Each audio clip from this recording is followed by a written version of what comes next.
Bem, nós estamos agora em condições de formular aquele que é o principal problema que vai orientar o curso Teoria do Conhecimento durante todo o nosso período letivo. Não apenas isso, né, mas, digamos assim, tendo em vista esse problema, nós poderemos observar, mesmo posteriormente, né, além das fronteiras de um curso limitado como é esse que nós estamos, com o qual nós estamos trabalhando, ele vai permitir que você tenha uma visão geral das respostas posteriores. Posteriores eu digo, mesmo respostas ligadas ao conhecimento científico, discussões ligadas ao conhecimento científico contemporâneas do século XXI, ainda vão fazer referência, de uma maneira ou de outra, a esse problema que nós estamos agora em condições de formular, né? Na verdade, esse problema permite, então, uma visão, eu diria, fácil, acessível, né, aos problemas de teoria do conhecimento, seja ele de que natureza for, né? Mesmo quando as respostas são muito divergentes, quer dizer, elas são muito distantes da formulação do problema, de tal maneira que nós poderíamos dizer, olha, na verdade não se trata aqui de uma solução para esse problema, mas de uma maneira alternativa de ver o problema. Mesmo assim, a percepção desse problema, ele auxilia a entender essas respostas alternativas que existem, né? Obviamente, estou me referindo aqui a soluções ou postulações de problemas que estejam mais distantes daquilo que nós entendemos como o eixo central ocidental da teoria do conhecimento, que é, digamos assim, o nosso tema nesse curso. Bom, que problema é esse?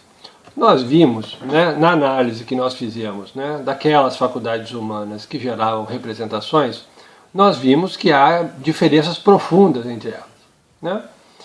Nós vimos, por exemplo, que a sensibilidade humana, as nossas sensações, os nossos sentidos, eles geram representações que são sempre particulares e fragmentárias, né? De tal maneira, inclusive, que nós suspeitamos, né, passamos a suspeitar da relação dessas representações com a realidade. Já que elas são tão fragmentárias, tão passageiras, né, será que efetivamente há uma realidade lá fora que é composta por objetos sólidos, que permanecem ao longo do tempo, que são estáveis, né, e que têm características individualizantes tão perceptíveis, né, porque efetivamente o que se apresentou para nós é um fluxo constante de informações, informações transitórias, fragmentárias, que não se consolidavam em termos de objetos, né? Mas esse problema da relação, né, da nossa sensibilidade com o mundo externo, com a realidade, vamos deixar por hora de pendurado aí num gancho, nós voltaremos a ele em seguida. A nossa questão talvez seja mais simples, mas mais permanente do ponto de vista da história das soluções em teoria do conhecimento. Por quê? Vimos então essa característica da nossa sensibilidade. Do outro lado nós temos, né, aquelas representações que são típicas da razão humana, que são universais. Sendo universais, elas são referências permanentes, né, a classes de coisas, portanto elas não são transitórias, né, elas são universais, né, elas são referências a um conjunto de elementos, portanto não se refere a coisas passageiras, né, mas elas supõem algum tipo de referência, algum tipo de conexão com coisas sólidas, permanentes. Bom, então o problema das representações, que nós agora estamos em condições de formular de maneira clara, diz respeito à conjunção, né, a possibilidade de justificar o conhecimento ou de estribar o conhecimento, né? Imaginemos que nós estamos montados num cavalo, o conhecimento precisa estar montado em alguma coisa, né? Então diz respeito à possibilidade de estribar o conhecimento racional, que aparentemente é aquilo que nós desejamos, um conhecimento que seja uma referência universal às coisas. Todas as nossas teorias, né, todas as nossas manipulações racionais, elas têm essas características. Então, o problema diz respeito à capacidade de articular essas duas dimensões. Essas duas dimensões no sentido de que o conhecimento racional, que é aquilo que nós desejamos justificar, legitimar, construir, né, enganchar em alguma coisa, montá-lo em algum cavalo, né? Esse conhecimento ele precisa ter como base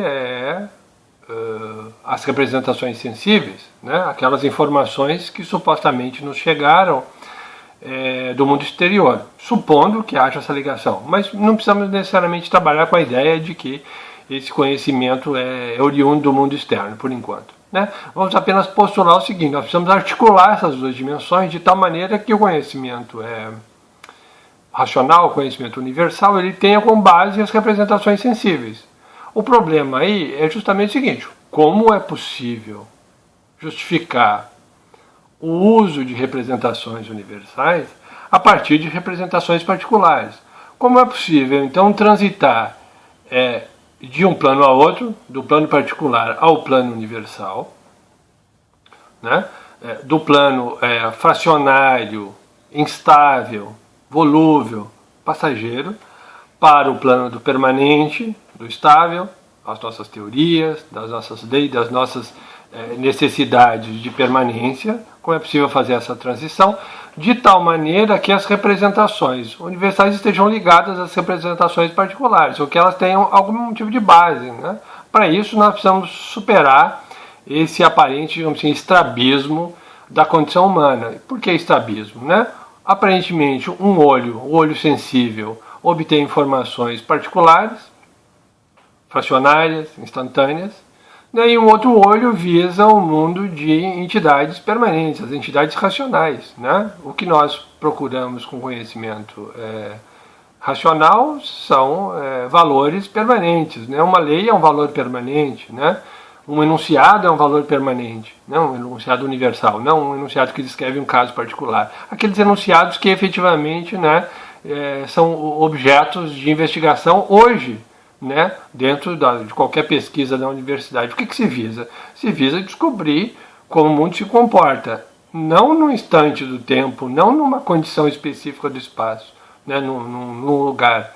O que se visa é obter leis de comportamento padronizado, de tal maneira que nós possamos prever o futuro, né? E, a grosso modo, o objetivo do conhecimento racional é prever o futuro, né?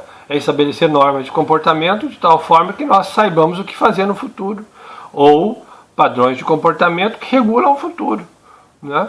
Se você olhar, a nossa cultura é marcada por essa preocupação, né, de estabilidade com relação à passagem do tempo, assegurar condições de sobrevivência do ser humano, garantir, né, condições de alimentação, de vestuário, de habitação adequadas. A nossa cultura está voltada para isso, né? A cultura científica está voltada para isso. Desde o seu nascimento, o objetivo principal do conhecimento científico é melhorar a condição de vida dos homens, né? Isso significa fornecer condições permanentes de sobrevivência, né? Condições que não fiquem variando de um momento para outro, né? A técnica nada mais é do que um tipo de segurança com relação ao futuro, né? O domínio da natureza nada mais visa do que nos fornecer um futuro tão viável quanto o presente, né? Tão estável quanto os dias atuais. Então, em último caso, retornando para a nossa questão central, né, que é o guia principal desse curso, a partir do qual o curso se estrutura, e eu enfatizo que é necessário que vocês tenham clareza sobre isso. O grande problema é articular essas duas dimensões responsáveis por gerar representações tão diversas com relação ao conhecimento, né? Ou seja, como podemos ter conhecimento universal com base em representações originárias da sensibilidade, que são particulares, né, fragmentárias, transitórias. Como é possível termos conhecimento racional, em último caso. Ok? Entendido isso, o resto do curso são meras ilustrações de respostas a esse problema, é a parte fácil.